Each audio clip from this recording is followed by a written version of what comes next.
English with deck.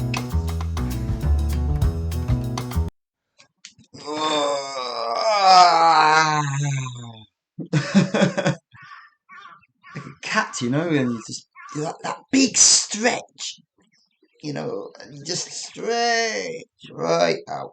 Oh, just hits the spot, you know. Sometimes just a quick stretch, when I don't know, you sat down for a little while, so you just whoosh, like you move your arms in a circular motion. That's good enough. But there are times, especially in the morning, where you just need to stretch out. Ooh, and then feel the tension release. Pop, pop, pop. There's that feeling after a day of very bad weather, a stormy day, and the air is clear and clean. It feels like the air has been refreshed. And then you wake up and open the window, throw open the window. And then, I don't know if you can hear. Well, it doesn't look like it's been picked up on the microphone, but the birds are chirping. The sky is a light blue, early morning sky. A little cloudy, but no complaints. And the temperature is reasonable. How warm is it right now? Reasonable 20? No. Right now. Oh, 14? Today is 20. Sorry.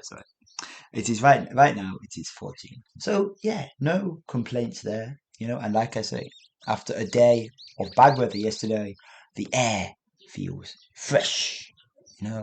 Feels like a motivating day, if that makes sense. But today, no, we are not here to mention the weather in overt detail. No. We are here to discuss the lingual frenum.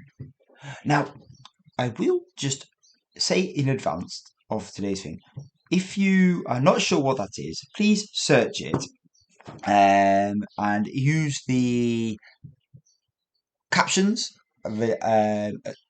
If you have captions enabled on your device to sort of search. But basically, the lingual frenum. Now that is the bit of skin that holds your tongue to your mouth. There's like, if you stick your tongue out, it can only go so far because a piece of skin, essentially, thin, very thin, super thin, paper thin. Maybe less than paper.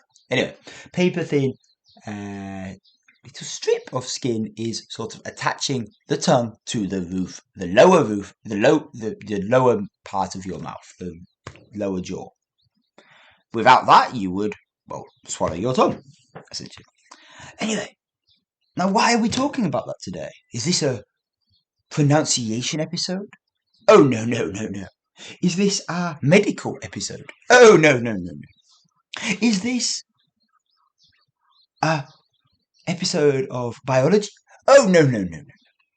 No, what I wanted to share with today, now, I'm sure as some of you will be aware, I have two daughters. I have one daughter who is 6 years old. She is starting elementary school this coming week, actually. Big. Congratulations there for when it happens. A little nervous, but that's for another conversation. No. Today is the culprit of today's story.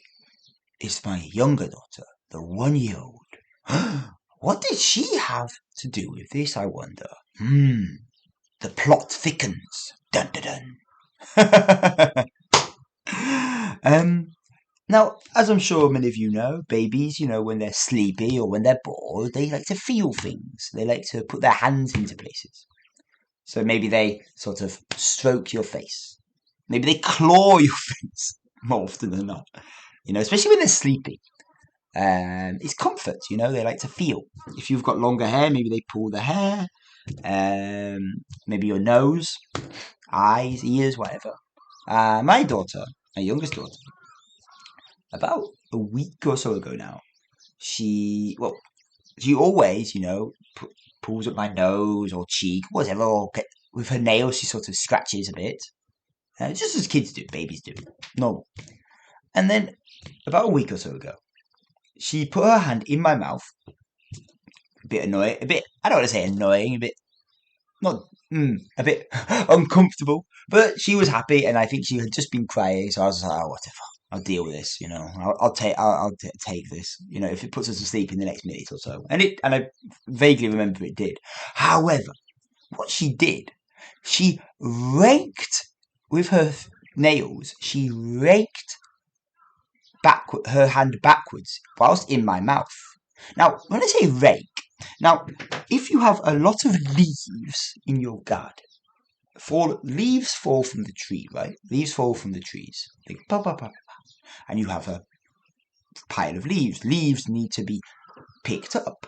The easy way to do that is using a rake. A rake is the long stick with a fan of teeth at the end. It's usually in a V shape, and they're usually individual prongs, sticks essentially, and you sort of use that tool to pick up the leaves.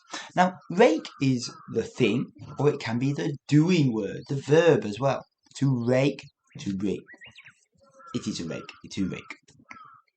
And now, what she did, she used her hand and she raked it backwards, whilst in my mouth, meaning her nail caught the lingual frenum. Oh, connection made. So yes, she basically, on her nail, she clawed at the lingual frenum, and at the base of it as well, and it really hurt. So honestly, this week, whenever I drank something, whenever I ate anything, it was uncomfortable. And it's pretty much healed now. It's still a bit of a lump there. There's a bit I think the skin has, apologies if you're a bit squeamish, the skin has fused back together, for use of a better word, but still a little uncomfortable there, a little bit of discomfort. And yeah, it's one of those things, well, at the end of the day, it's my fault just for letting her do that. Secondly, it can't be helped. These things happen. So, and it's also one of those things where there isn't really, when it's not so severe. There isn't really any medication or cream or tablets or anything which can help it, of course. So you just have to live with it. You just have to deal with it until it heals.